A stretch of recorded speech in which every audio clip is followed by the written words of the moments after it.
Namo tassa bhagavato arahato samma sambuddhassa. Namo tassa bhagavato arahato samma sambuddhassa.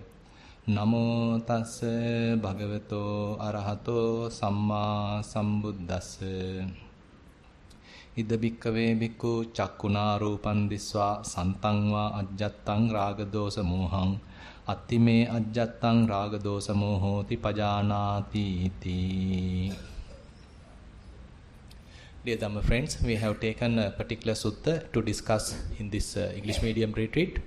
So that is available in Majjhima Nikaya, that is the 95th sutta in Majjhima Nikaya, which is called Chanki Sutta. So it has some very important information, and that's a very beautiful incident happened during the Buddha's time, where Brahmin Chanki along with his students going to meet the Buddha, and they are having a good discussion, cordial discussion, and after that Brahmin Chanki and the other senior members are having a discussion, and at that time there's a 16-year-old young Brahmin interrupting this discussion, and then Buddha rebuked him, telling you got to wait, don't interrupt the discussion, and you have to wait till the elders finish their discussion. At that time Brahmin Chanki introduced Karpatika. He is the 16-year-old, even though he is the 16-year-old young student, he is the most brightest student among these among the students. So then Buddha gave him an opportunity to ask any question. At that time, Karpatika, the Brahmin, the young Brahmin, asked some rebellion question, and he's asking whether, even though his teachers are telling this, all the Vedas and various other teachings, they are coming out of faith, and out of faith they are believing, and according to him, they consider that is the only truth, everything else is false. At that time, Buddha says that there are certain 5 types of categories, 5 types of ways that one has to accommodate or understand certain teachings, and all these 5 types, even though one may accept or even though one may use to analyze a particular teaching, still it is not 100% sure. So the first method is out of faith, that is the saddha. Even though one may believe a particular teaching out of saddha, out of faith, it might or might not carry the real truth.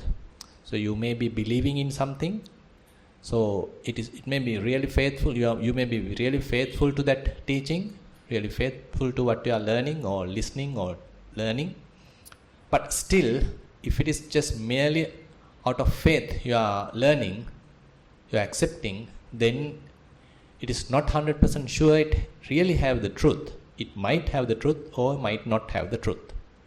Similarly, the second one is called ruchi, where you may like certain teaching, and therefore you may be learning it, you may be studying it, but still your liking is not a real cause or real fact for that to be true. Even though you really like it, it may not have the truth. The third one is called the anussava. It is coming from oral tradition, from generation to generation. And out of respect, since it is coming from generation to generation, you may be protecting it. You may be believing it. You may think that it may carry the truth. So Buddha says, even though it is coming from generation to generation, it is not 100% sure it carries the truth. And the fourth one is called akara parivitakka, where you do some reasoning. You have learned something, and there you do some reasoning and some kind of inferential knowledge you now gather. Out of inference you think it may carry the truth, but you haven't yet really tasted the truth. You haven't yet really touched the truth, experienced the truth. You are now still believing simply because of this inferential knowledge it may carry the truth. So therefore Buddha says, just keep an open mind, so it may not even have the truth. The last one is called ditti nijjhana kanti, where you do some reflective analysis. again and again you analyze, you rationally think about it, logically think about it, and you may, at that moment, you might feel it may be the truth, but Buddha says still keep an open eye, keep an open mind. So even though at the moment you feel it like true, or rather it may carry the truth, still, since you haven't yet touched it, you haven't yet really experienced it, so it is still not sure. So there is 5 categories, 5 methods, therefore Buddha is telling, are open for discussion, or open for having truth or not having truth. So you can't say they are they are definitely carrying the truth. You can't come to a definite conclusion that these 5 methods are really leading me to the truth, because we haven't yet touched the truth, and we haven't yet really experienced it, and you haven't yet come across any tangible results. So now the question comes, so did Buddha mention anything which is going beyond these 5 methods? So that is something interesting to think about. So there is a beautiful sutta called Athinuko Pariyaya Sutta, comes in Salayatana Samyutta. There Buddha is talking about this. He's asking like this. From the monks, he's asking, apart from these 5 methods, he's listing all these 5, that is Saddha, Ruci, Anussava, Akara Parivitakka, Dittini Jhanakanti. So I am just using the Pali terms. Now you understand the meanings. So Buddha list all these 5 methods, and he is asking from monks, do you think that apart from these 5 methods, is there any method which you can be very sure, which you can be 100% sure it carries the truth? And then monks are telling Bhante, we are simply followers and we don't know exactly the answer. So may Bhante get the real answer, and when Bhante explains us, then we'll memorize it, we'll understand it. Then they invite Buddha to preach. And then Buddha is telling like this. Katamocha bhikkave pariyayo yang pariyayang agamma bhikkhu anyatreva sandhaya, anyatreva ruci, anyatreva anussava, anyatreva akara parivitakka, anyatreva ditti nijjhana kantiya, anyang vyakaroti. That means apart from faith, apart from approval, apart from oral tradition, apart from reasoning, apart from reflective acceptance, there is a method that one can really understand at this very moment, and even it leads to the complete liberation. So this is quite interesting. Actually, it is not something depend on thinking. It is not something depend on kind of assumption, kind of rationalism. Rather, at that very moment, seeing by himself. So here Buddha is telling, Ida bhikkave bhikkhu chakkuna rupang disva santangva ajjattang raga dosa mohang attime ajjattang raga dosa mohoti pajanati. So he is bringing us to some sort of an immediacy, to the very moment, to the very present moment. So practically speaking, what he is telling is, so you look at something through your eyes, and as a result of this sight, now some sort of a lust arisen in the mind. Now immediately one may understand, okay, there was no lust, now lust is available. Attime ajjattang raga dosa moham. So if we split raga dosa moha as 3 things, so now lust has arisen. At this very moment he is aware of it. You don't need to believe it. You don't need to like it. You are not accepting it because you like it. Or you are not believing it because it has come from tradition. Or you are not thinking about it. Rather, you understand it. You see it. You experience it. Okay, there was a peaceful mind. But now I saw someone or I saw something. Now greed has arisen in the mind. At this very moment, it is 100% sure. You don't need to ask from someone else, do I have greed at this moment? It is not like that. Rather, you are being mindful, and since you are mindful, you are aware of the mind, and at that time, due to certain reason, you saw someone or something, and as a result, a change has happened in the mind. Okay, it may be greed. So you understand, okay, now greed has arisen. Similarly, you saw something, then the hatred has arisen. And you 100% sure, okay, now the mind is hateful. Okay, you had some peace of the mind was clear, some clarity of mind was available, and due to certain incident, now again mind get entangled, mind get deluded. And you understand, I have lost that clarity of the mind. So at this very moment, you understand the state of the mind. So Buddha says, now he is asking monks, are you understood this out of saddha? Are you understood this out of faith, out of ruchi, out of approval because you like it? Or are you understood that because of the tradition? Or just by merely reasoning, logical thinking? Or else, have you understood it by Dhamma Panyaya Disva Veditabba? There was last, that is the point, that is the thing available at that time. With wisdom, you have recognized that. With wisdom, you have seen it. And then you know it. And then monk says, yes. Similarly, Buddha explains through the ears. Okay, say you have healthy ears, and due to certain reason, okay, you heard something. Someone may be blaming. Now you were in a peaceful state of mind. Because of this blame, okay, some hatred arisen in the mind. Now you understand it. Hatred as hatred.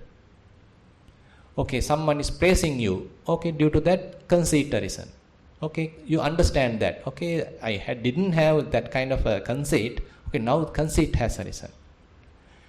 Someone is telling something and your mind get entangled. Your mind get deluded. You lost your mindfulness very much like. You lost your stand. So after a while, you understand, okay, now at that given time, I lost my mindfulness, I lost my concentration, but now I have regained it. Like that you experience it. It is not by asking from someone, it is not by believing, rather through direct experience, by direct touch. So similarly, by taste. So at that very moment, you understand, okay, this is the kind of a taste. So I like that taste. Since I really like it, I want it more. So some greed arisen because of the taste. I really didn't like it, so some hatred, some resentment arisen because of this bad taste. Okay, I smell something. So because of the smell, okay, some lust arisen, some greed arisen. Oh, I didn't like that smell, so some hatred arisen. I want to get rid of it. So you understand what is really happening in the mind because of this sensory experience. Eyes are open, so you are subject to various experiences through the eye. And what happens when the sense impingements happen at the eye? What happens to the mind? So you are, apart from the typical sensory experience, you are being aware of the mind. So what is the change happens in the mind because of this sensory experience? Similarly, Buddha says someone touched you. So if you don't like that person being touched, so you immediately want to get rid of him. Why are you touching me? So you are resentful about that touch. Say someone you really like touch you. So you feel affection, you feel love. So you understand the change in the mind. So what happens to the mind because of this touching?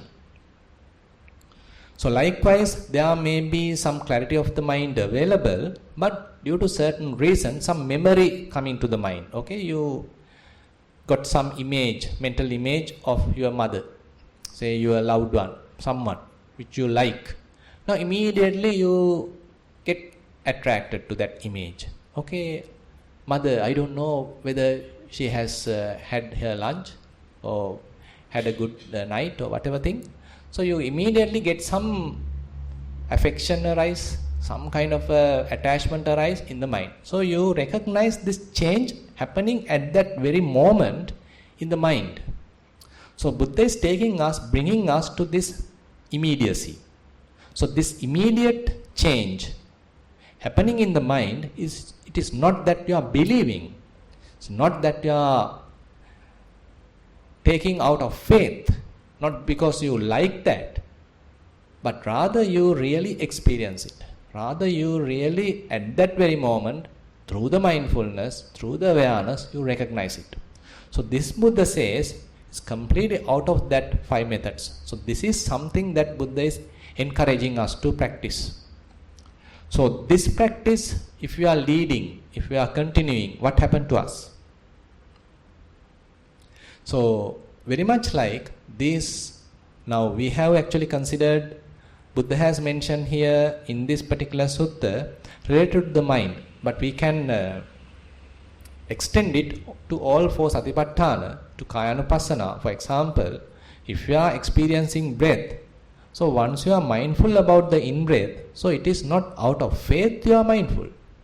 At this very moment you feel some, say, warmth or some cold feeling about the in-breath. It is not that you are believing it. It is not that you are out of tradition you are believing, or not that you are coming because of the liking. Rather, at this very moment, with the mindfulness, you are having a concentrated mind at the nostril. At this very moment, you experience it. Similarly, say you are feeling some pain at your knee, and you are able to keep your attention at that particular pain, and you understand, okay, now pain is arising and pain is changing, pain is distributing or scattering to various small little pains. Now it is disappearing. So under very nose, so you understand it, you experience it. So none of these are actually because of the previous 5 methods, but rather direct experience. Similarly, the mind, Chitta Anupassana section, that is what here in very much emphasized in this particular sutta, where you are looking at the mind, but you are able to disengage from what is happening in the mind. So that is the beauty of the mindfulness. So this understanding, this observation is one thing, and the phenomena is another thing. Say pain is one thing, and understanding about the pain is another thing. Say breath is one thing, and understanding the characteristics of the breath is another thing. Similarly, greed is one thing in the mind, but understanding of the greed is another thing. Say hatred is one thing, understanding that the hatred is available is another thing. Delusion is one thing, understanding now the mind is deluded is another thing. So this is extremely important part. This is the immediacy of the Buddha's teaching. And he is telling in Sandittika Sutta, this is coming in Anguttara Nikaya, and he is telling, Evanko sivaka sandittiko dhammo hoti akaliko, opanaiko, pacchattam veditabbo vinyuhi. Now we have uttered this stanza maybe million times, but if we consider why Buddha has mentioned pacchattam veditabbo vinyuhi. Pacchattam, that means at this very moment, a wise person has experienced. Wise person has known Buddha's teaching. It's very much like Buddha has seen Dhamma. Your mind at that time is awakened. At that time your mind is mindful. Your mind is not a slave to any of the situation, any of the defilement. Rather, mind is free from defilements, or rather, mind is awakened, and this awakened mind is seeing what is happening in the body. Buddha seeing Dhamma. Awakened mind seeing what is happening in the feeling. Buddha seeing Dhamma. So feeling is Dhamma, kind of a phenomena. Similarly, your mind is mindful. With the mindfulness, you understand, okay, now there was no greed, now greed is arising. Knowing greed as greed is something necessary. Knowing hate as hate is something needed. Knowing delusion as delusion is something that we need to understand. So understanding defilements is something important. So without understanding, there is no way of diminishing them. There is no way of being free from these defilements. So that is where Buddha emphasized in this Sandittika Sutta, where when when lobha, the greed is available in the mind, knowing lobha, right now lobha is available, right now greed is available, is a sandittika dhamma. It's an immediate dhamma. At this very moment, at this present moment, you are sure about it. You haven't mistaken about it. And you are not a victim about it either. So typically what happens is, when we don't have mindfulness developed, then we don't know that greed has arisen. Immediately we get carried away with the greed. Immediately we act according to the greed. Now, as a result of the practice, now we are able to disconnect. We are able to disengage from this process. Now, various things may be happening, maybe in the body, maybe various feelings, maybe thoughts, but still we are able to maintain some kind of a seclusion, some kind of a separation, some kind of an understanding which is away from all these phenomena. Phenomena is one thing, mindfulness is another thing. So this is something we need to understand. So this is something leading us for freedom. So at the beginning it may be very difficult because our hindrances are so powerful. So we don't have our footing. So we are not yet established in mindfulness. So we have weaker mindfulness. Time to time we come out of our dream. Time to time we come out of our story. But again we are going back to the dream. Again we are going back to the story. Again proliferation happens. Again rumination happens. But again we come back. Again we earth ourselves. Again come to the present moment. So this is the way we have to develop. So again and again coming to the present moment. Time to time again and again coming to the present moment. But we are maximizing it. Okay, I was able to come out of my dream. Okay, now I am aware. I was thinking about something. Now, no dreaming. But that dream was so attractive, I was again caught to it. I was again attracted to it. Again thinking. Again you are mindful. Again coming to the foot. Okay, now the left foot. Okay, it's a touching. Now again I am mindful. Again not in a dream. Now in the present moment. I am in an immediate experience. So likewise we have to come to the immediacy. We have to come to the present moment. So that is the only place we are sure. That is the only thing that we can say, now there's a touching sensation happen. Now my foot feels say warmth. Now my foot feels some dryness. Now my foot feels some wetness. Now my foot feels some say stiffness. Likewise, these are not something mind made. These are not something you think. So without thinking you can know this. So in order to know whatever the experience available in the body, you don't need to think, but you can observe it. You can be aware of that with an extremely quiet mind. So the practice is leading us to this quiet experience, where mind is become quiet, and with a quiet mind, silent mind, now you are able to experience what is happening in the body. So if you can understand how much of relax, how much of relief may happen in your mind if you are able to achieve this. Say various things are happening in the body, but mind is not talking, mind is not ruminating, mind is not going on various storytelling, mind is utterly still, mind is silent, mind is quiet. And with that quiet mind, you understand, okay, now I feel some breath. Now I feel the warmth of the out breath.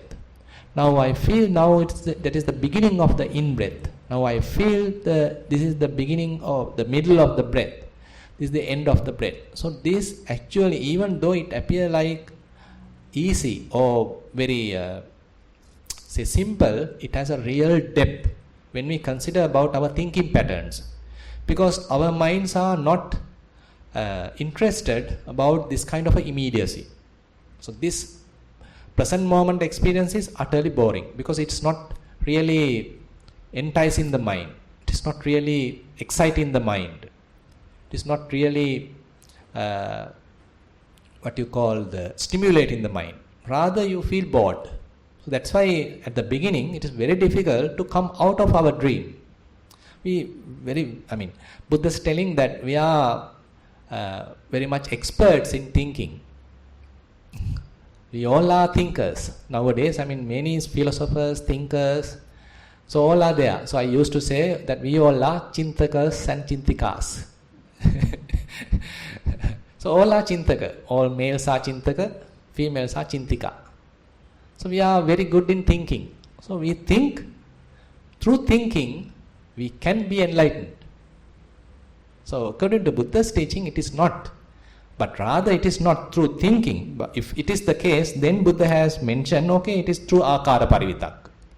Okay, you thought about it and inferentially you understood, okay, this should be the path. And Buddha denies it. Buddha says, okay, 50-50. It may carry or might not carry the truth. On the other hand, if it is because of the thinking, then the fifth one, ditti nijjhanakkanti. Again and again you reflect in the mind and you can come to a conclusion. And Buddha denies it. Buddha says it can be 50-50. It might lead you to the truth or it might not lead you to the truth. Because still to thinking, not real experience.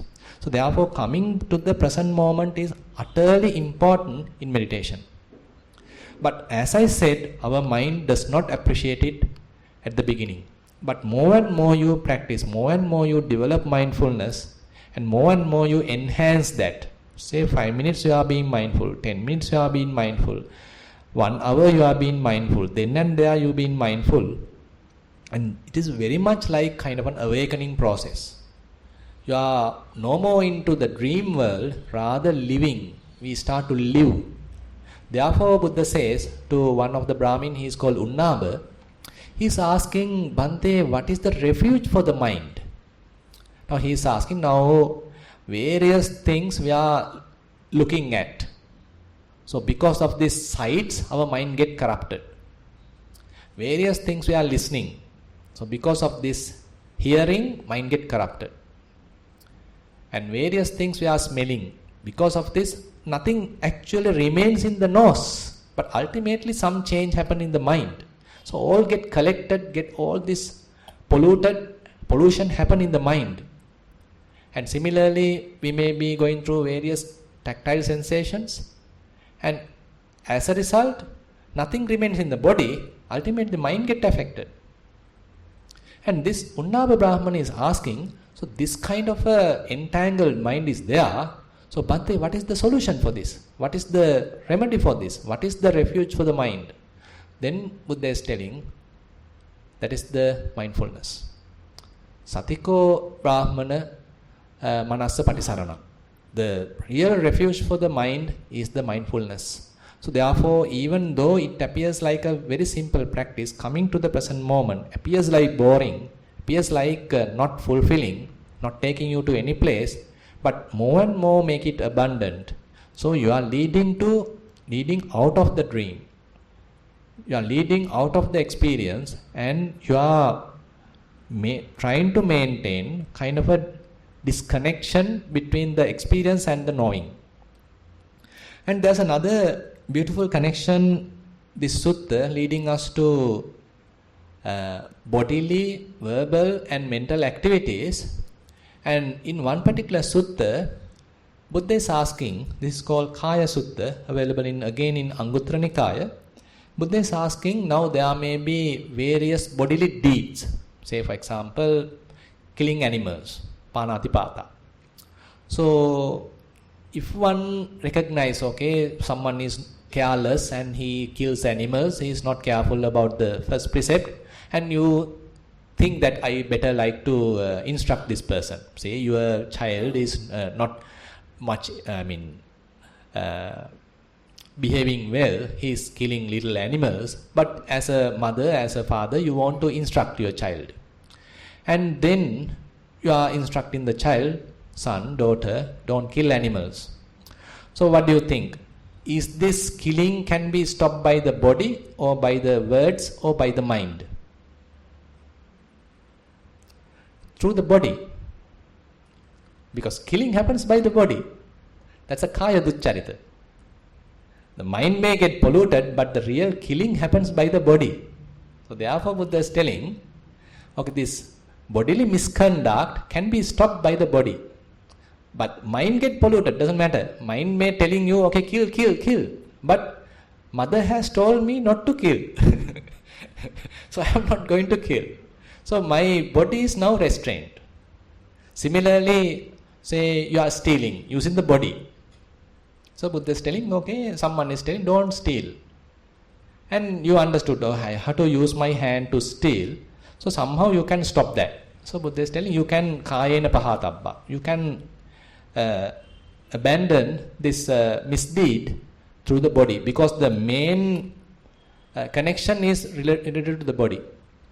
Similarly, sexual misconduct. So these three are the misdeeds happen through the body, and Buddha says these three misdeeds, which is the kaya duccharita, can be abandoned by the body.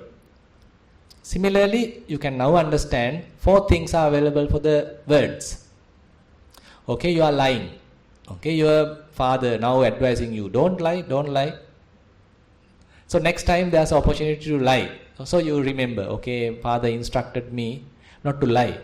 So you stop that. So mind may tell you, oh, you can simply get rid of it by telling a lie. But you recognize, okay, no need. So you tell the truth. So it happens by the words. So Buddha says, okay, vachaya pahatabba. So through the words, this misdeed happens, this lying happens, so you can stop that. Similarly, say you are used to say divisive words, pisuna vacha. Similarly, say someone instructed you, don't do that. Or you go through a Buddha's teaching, or reading a book, or listen to some Dhamma, and you understood, okay, it's a bad thing. I should not use divisive speech. So you can stop it by words. Because even though you may like to divide, but still, even the thoughts are there. If you are not using the words, it may not happen, no? So now you stopping at the words level. Similarly, the other one, musavada, pisunavacha, parusavacha. Say you can blame someone using the bad words, but you like to restrain the words, now you can stop that. Similarly, the useless chatter, so you can stop that. So these 4 things are called the vachiduccharita. So Buddha says, vachaya pahatabba. You can abandon them through the words. Now he is asking a beautiful question. He is telling, lobo bhikkave neva kayena pahatabbu, no vachaya. How about greed? Can you stop by body? Or can you stop by words? The greed is there in the mind. Now it is actually, say for example, sexual misconduct actually lead into greed. Sure. But now we are not at that level. Now we are into a subtle level. Now you want to stop the greed in the mind. Suppose you want to do something bad, but you stop that. The bodily misconduct you stopped. But still the greed is available in the mind. So can you stop that through the body? Or can you stop that through the words? You can't. So what is the method? So that is a very beautiful thing. Buddha is telling, Panyaya disva disva pahatabba. You are repeatedly seeing greed as greed again and again. So how much we have to be mindful then and there to understand when greed arising in our mind, okay, this is the greed arising. Rather than being a victim of greed, now we need to disconnect from greed and recognize, okay, this is greed arising. I want to have more. I want to have something. I want to talk to. So something like that. Some kind of a greed arising in the mind. Then and there we have to recognize, okay, this is the greed. And you recognize it out of wisdom. And you are not promoting it. You are being mindful about it. And under the mindfulness, now you are allowing the wisdom to simply to fade it away. So there's a beautiful saying in Tuataka Sutta, Yani sotani lokasming satite sang nivaranam. Sotanang sangvaram brumi panyayete pitiyari. So there are various defilements and they are like floods. So different floods are there happening in our minds. Okay, some greed flood is happening, hatred flood is happening, delusion flood is happening. Ola appears like really flooding in the mind. So mindfulness is the dam. So mindfulness can give a break. So how to uproot it? That is the task of the wisdom. Yani sotani lokasmin satite sang nivaranam. Sotanang sangvaram brumi panyayete pitiyari. The complete eradication, complete uprooting of these defilements are a task of the wisdom. Panyaya disva disva pahatabba. So basically then the practice becomes every time, every day, we have to be mindful what is going on in the mind while we are engaged in various activities. Not just merely when you are sitting.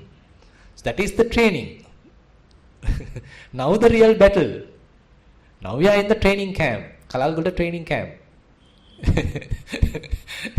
So you are getting, sharpen your tools to go to the battle. Battle happens at your home. Battle may be happening at your working place. Battle may be happening in the private bus, while on the road, when someone cut through your way. That is the battle. Can you see how hatred arises when someone overtakes you? When someone, without making any signal, put to the other side. Can you be aware how hatred is arising in the mind? That is the panyaya disva pahatabba. That is the most difficult task because that is the practical point. So we have to be mindful at that time when someone is cutting through. So how anger is arising? So how much we have to be kind of humble in a way to see this own defilements as defilements without rationalizing myself. I am correct, he is wrong. How anger is arising due to his bad deed. Maybe he is wrong, true. But since he is wrong, is it correct for me to get anger? So then there's a list of defilements Buddha mentioned in this Kaya Sutta. Buddha is telling dosa. Doso bhikkhave neva kayena pahatabbu. No vachaya panyaya disva disva pahatabba. So anger, monks, you can't eradicate by body. That is not the killing animal. Killing animal is actually a result of anger coming to the obsession level and you transgress. So you stop the transgression by the body, true. But how the anger? Still anger is available. You are burning. You want to kill. But you can't kill because you have a precept. Or you have a law in the country. But you want to kill. So this hatred available in the mind, now you are trying to eradicate. You have to uproot this dosa. Therefore Buddha is telling you can't get rid of dosa merely by the body or the words, but panyaya disva disva pahatabba. So anger has to be seen as anger. Again and again we have to recognize when anger rising and we have to allow it to pass away without feeding it. Next time due to another incident, okay, again anger rising. So we have to recognize, okay, now again anger was arising. My mind was fairly free. I didn't have an anger. Now due to this other person press the button, okay, anger has arisen. So I am able to look at it without feeding it, without becoming a victim to it. Okay, as because of this disengagement, now anger passed away. It's beautifully explained in Satipatthana Sutta, in Dhammanupassana. Santang va ajjattang kamachandam attime ajjattang kamachandoti pajanati. If you consider about sensual pleasure, sensual desire, so there is sensual desire available in the mind. Okay, you recognize, you accept, okay, now mind is with sensual desire. Asantang va ajjattang kamachandam nattime ajjattang kamachandoti pajanati. There is no desire available at the moment, mind is free. So you 100% sure, no lust available, no greed available, no sensual desire available. Anuppannang va ajjattang kamachandasa uppado hoti tancha pajanati. So there was no lust, there was no greed available in the mind at this moment, there was not. But due to this sense impingement, so you look at someone, So you heard something, you taste something, or someone touched you. So now due to this immediate activity, okay, now lust is arising. Okay, now greed is arising. So you recognize there was no lust, but now it is arising. Now you are recognizing the very initial moment of how it is arising. Similarly, if you are able to develop the practice, so since you are not becoming a victim of it, and you are able to simply recognize it, able to use wisdom to dissipate this arisen defilement, slowly now it has disappeared. Now, uppannasa kamachandasa pahino hoti tancha pajanati. Lust has arisen, greed has arisen, sensual desire has arisen, but I was mindful. As a result, now it is going away. Now it is diminishing. Pahinasa kamachandasa ayating anupado hoti tancha pajanati. Now, after a while, now for 10 minutes, 15 minutes, no greed.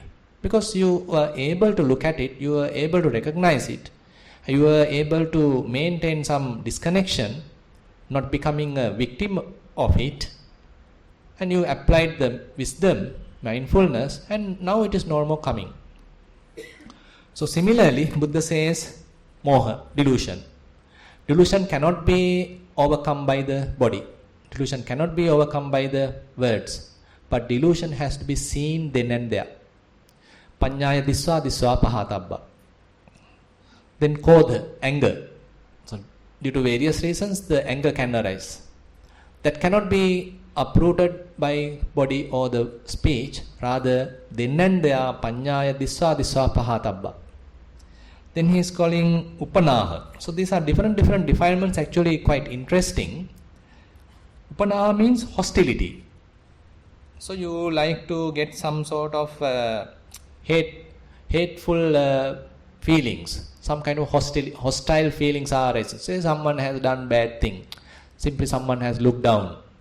So it has happened at some other place, but when you are secluded, when you are alone, so some kind of a hostility arising in the mind, hostile feelings arising in mind. So Buddha says you can't overcome that by the body, you can't overcome that by the speech, but you have to recognize, okay, someone has done something, doesn't matter, but because of that incident, now certain kind of an anger arising, some kind of a hostile feeling arising in the mind, some burning happens in the mind. So you have to then and there, immediately you have to understand that through that also Buddha is telling, repeatedly by observing you can overcome. Because if you can understand the pattern here, so the defilements are arising, you are able to recognize it without being a victim of it, and then you are able to disconnect and you are looking at them objectively. It is not me, it is not mine, it is not myself, and you are not feeding it. Now it is very much like it's a kind of a causal reaction. Due to certain causes it has happened. Now I am not giving another cause to sustain it. Rather, due to these causes it has arisen. Now I am kind of an outsider. Now since I am not promoting these causes, they can't sustain by themselves. They can't maintain longer. But these causes are very fragile, very weak, and they'll simply go away by themselves. So then another one called makko. Makko means some sort of that, say maliciously, some sort of injuring someone's figure or someone's fame or something like that. So these are very subtle defilements in the mind. Okay, you don't like someone, so, but there's a kind of a reputation available to that person. So you feel like to tarnish it, to damage it. So these are certain defilements that Buddha is explaining here. So we can recognize it's not only the greed, hatred, delusion, but there are very subtle varieties of defilements happening available in the mind. So more and more we are mindful, we are able to recognize these different types of defilements. And then called palaso. Palaso means kind of insulting. Say someone has done something, so you want to insult. So there is a desire rising in the mind to insult. This is another defilement mentioned. Then Machcharya. Machcharya means the miserliness. Say you have enough resources, for example, and you can help someone, but you feel like not doing it. Someone is asking your help, and you have the skill or you have the resources, you have money or whatever the necessary things, but you don't like of sharing it. So that is called miserliness. So this is, miserliness arises in the mind. It may not only for the money, it may be for your time, maybe for your skill, something like that, for different time situations. So how this miserliness arises in the mind? Say then Issa, that is the envy. Say someone has some good resources, you feel like jealous. Someone has a skill, you feel like jealous. Why he is having? Let him be bad about it, or let it diminish. he is now having good reputation. Let it diminish. So you are having a jealousy about it. So when jealousy arising in the mind, so Buddha is telling, you can't overcome by that the body. You can't overcome by that words. You have to see it. You have to recognize it. So when jealousy arising in the mind, can we recognize it as jealousy? So how much we have to be honest for that? So these are the qualities that we need to develop. Where the Buddha is taking us. So this is the beauty of the Dhamma. So more and more you recognize these are the defilements. They are not gems. They are not gold. They are not dollars. They are defilements. So more and more we recognize the defilements in the mind. So when you recognize these shortcomings, these defilements in the mind, how about your ego? Will the ego develop or will the ego diminish? Will you become humble, you become conceited? You become someone or you become nobody? You become someone or you become just a human being, just an innocent person? So more and more this Buddha's teaching, more and more you recognize these defilements, so more and more your mind become pure. Because if you can remember, our mind originally is pure. Remember that. So don't think at this moment my mind is lustful, I am a bad person. Originally the mind is pure. That is the faith we have to keep in our mind. That is the confidence we have to keep in mind. At the moment the outer surface is lustful. Outer surface is resentful. Outer surface is jealousy. But if I am able to overcome this outer surface, still I have this clear mind. Still I have this pure mind. Still I have this defilement-free mind. Similarly, papika iccha. So this is the last defilement mentioned in this particular sutta. Papika iccha means, say someone is not really moral, but he likes to behave like moral. Say he is not really living up to the standard or really living up to the precepts, but he behave like, I like to behave like, let others look at me as a moral person. But the real character is not like that. Then say for example, he doesn't have mindfulness, but he like to see others as, I let them understand I am a mindful person. Or I don't have a real concentration, but I am behaving like, okay, let others understand I am a meditator. Similarly, Buddha is taking us to various such things. Say I am not a learned person, but I am using certain words to appear like a learned person. So likewise, these are called bad desires. Really the skill is not available, but I like to pretend. I like to pretend as someone different from I like to pretend as someone else, not the real nature, not the real character I like to expose, rather I am pretending, rather I am acting. So these are the thoughts can arise in the mind. These are the thoughts happening in the mind. So I might like to behave like a good person, like to behave like a meditator, behave like a concentrated person. And the last point there is, Buddha is telling, behave like an arahant, not being an arahant. So these are really the defilements arising in the mind.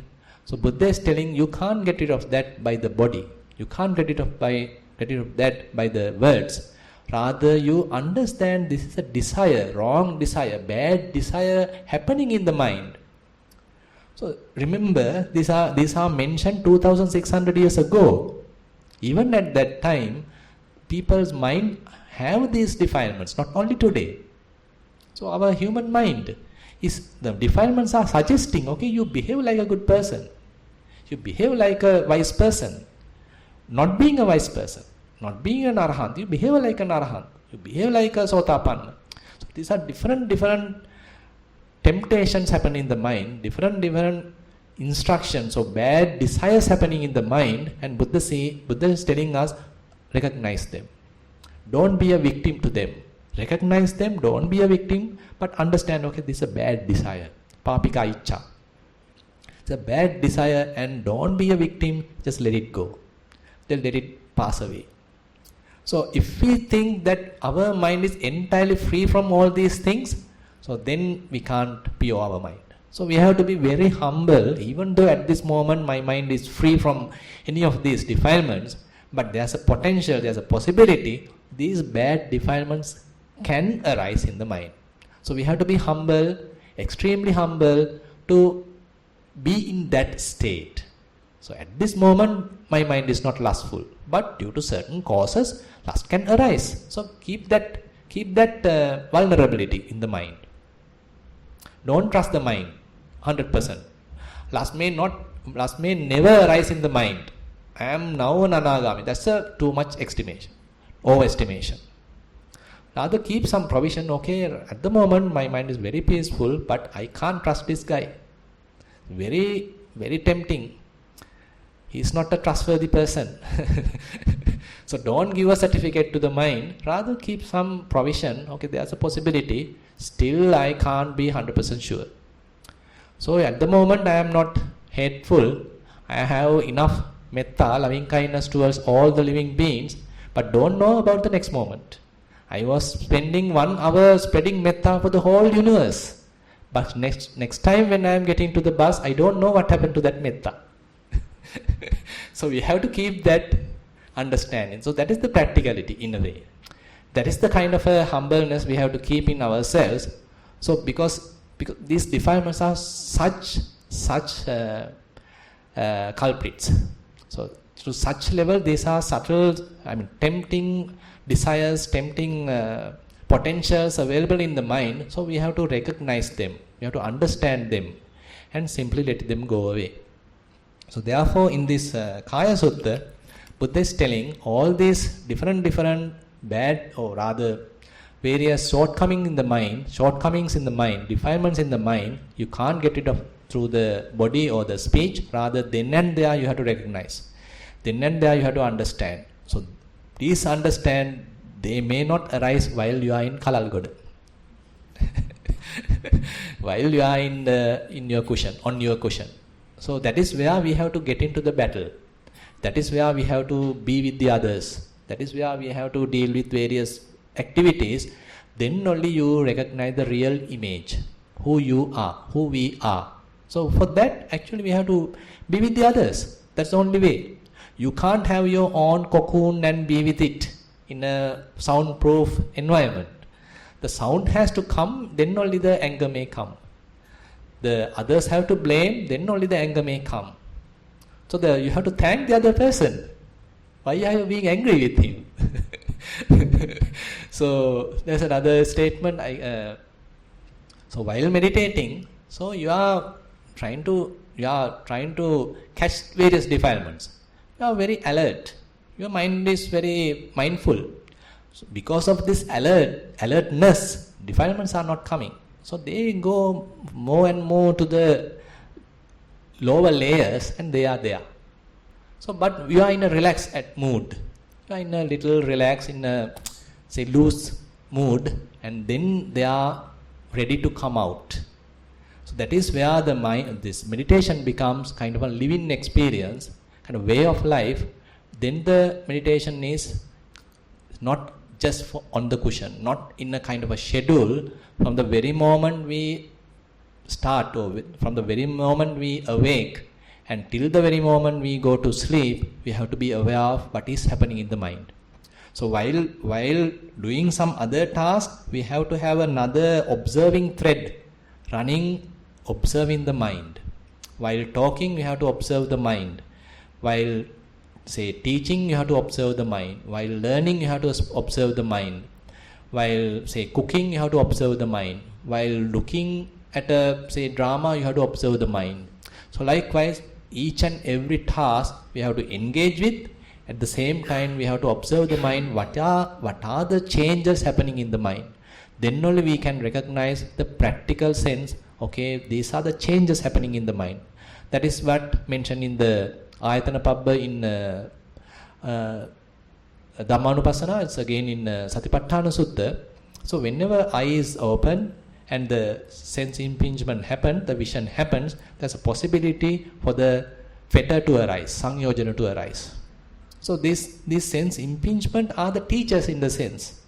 So we have to open the eyes, and then only the sense impingement happen, then the fetter is arising. So you have to be aware of this fetter arising, defilement arising. And you should not get caught to it, rather let it pass away. Therefore Buddha is telling in Sabbasava Sutta, there's a very famous saying,